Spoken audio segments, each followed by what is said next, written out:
Saudara-saudara seiman, setelah kita membahas tentang kewafatan Nabi Isa alaihi salam, mari kita renungkan pertanyaan penting berikutnya. Apakah Allah masih berbicara dengan hamba-hambanya? Apakah wahyu dan kenabian dalam arti tertentu masih mungkin, atau sudah benar-benar tertutup? 1. Dalil dari Al-Quran. 1 Surah An-Nahl 69-70. Dan Tuhanmu mewahyukan kepada lebah, buatlah sarang di gunung-gunung. Allah bahkan menurunkan wahyu kepada lebah. Apakah mungkin kepada manusia beriman wahyu terputus? 2 Surah Yunus 63-65. Ingatlah, sesungguhnya wali-wali Allah, tidak ada rasa takut pada mereka dan tidak mereka bersedih hati. Bagi mereka berita gembira, busro, di dunia dan akhirat. Busro di dunia maksudnya adalah ilham, bisikan, atau wahyu non-syariat yang Allah turunkan pada hamba-hambanya yang saleh. 3 Surah An-Nisa 70. Barang siapa taat kepada Allah dan Rasul, mereka itu akan bersama para nabi, siddiqin, syuhada, dan syolihin. Ayat ini menunjukkan jalan spiritual tetap terbuka. Allah memberi kedekatan dan anugerah luar biasa kepada orang-orang beriman. 2 Dalil dari hadis.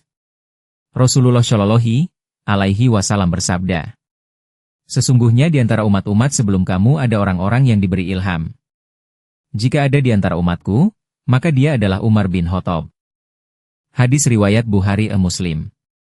Ini bukti bahwa ilham dan firman Allah pada hamba tidak terputus setelah Rasulullah Shallallahu alaihi wasallam. Hadis lain. Para ulama dari umatku seperti nabi-nabi Bani Israel.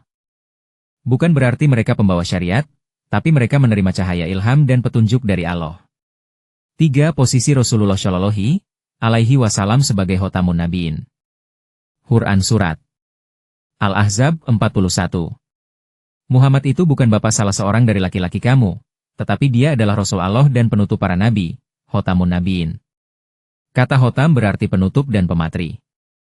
Jadi beliau adalah nabi terakhir yang membawa syariat baru.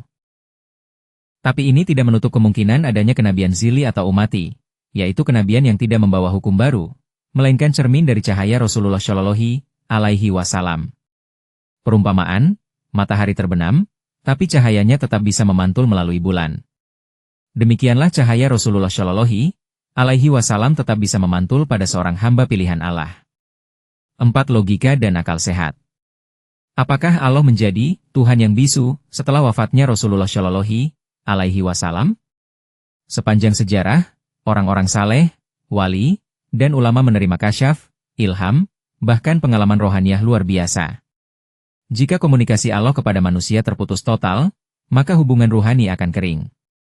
Padahal, Allah berfirman, dan apabila hamba-hambaku bertanya kepadamu tentang aku, maka sesungguhnya aku dekat. Aku mengabulkan doa orang yang berdoa apabila ia berdoa kepadaku. Al-Baqarah 187. 5 Penekanan positif. Wahyu yang terus ada bukan berarti ada agama baru. Syariat sudah sempurna, tidak ada tambahan hukum halal haram.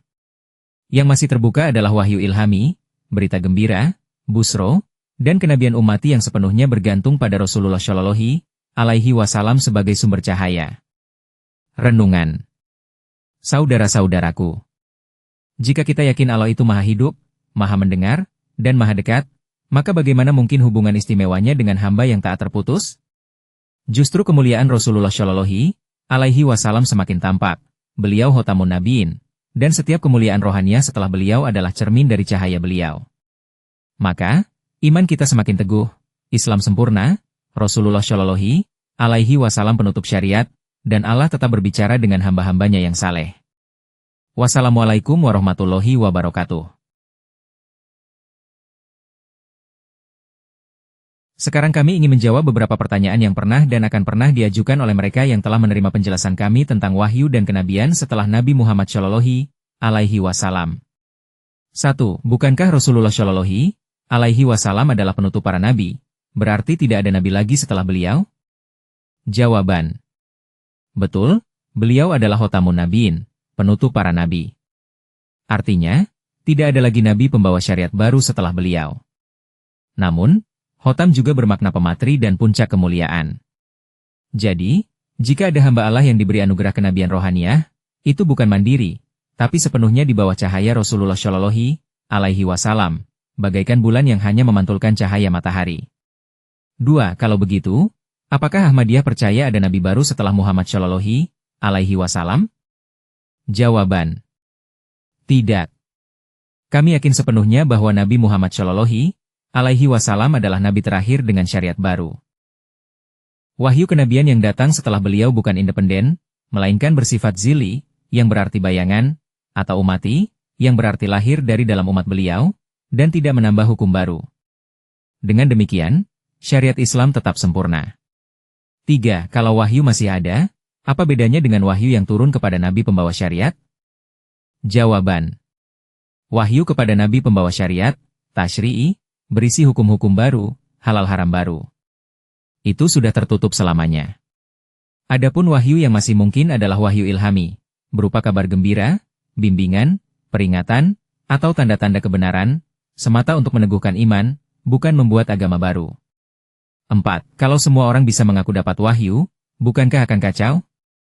Jawaban: benar, itu sebabnya Allah memberi tanda-tanda jelas bagi hamba pilihannya, kesucian akhlak, kebenaran nubuat, dan buah kebaikan yang nyata.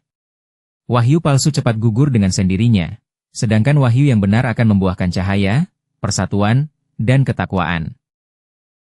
5. Bukankah ulama besar dulu tidak pernah mengatakan ada nabi setelah Nabi Muhammad Shallallahu alaihi wasallam? Jawaban: banyak ulama besar, khususnya dalam tradisi tasawuf, menegaskan bahwa pintu ilham, mukasyafah, dan fat rohani tetap terbuka. Bahkan sebagian berbicara tentang makom kenabian zili.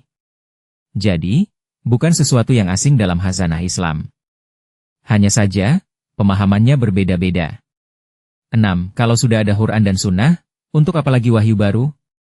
Jawaban: Quran dan Sunnah adalah sumber hukum yang sempurna.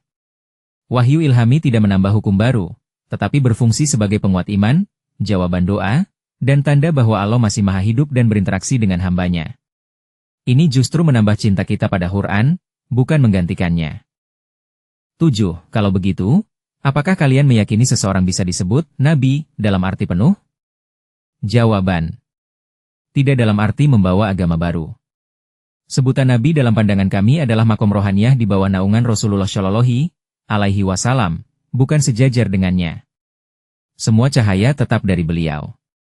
Jadi tidak mengurangi kemuliaan Khatamun Nabiin, malah menegaskannya. 8. Apa manfaat keyakinan bahwa wahyu masih ada? Jawaban: manfaatnya sangat besar. Meneguhkan keyakinan bahwa Allah itu maha hidup, bukan Tuhan yang bisu. Menambah semangat kerohanian karena yakin doa bisa dijawab dengan cara yang nyata. Menunjukkan bahwa Islam bukan hanya sejarah masa lalu, tapi agama yang hidup hingga kini.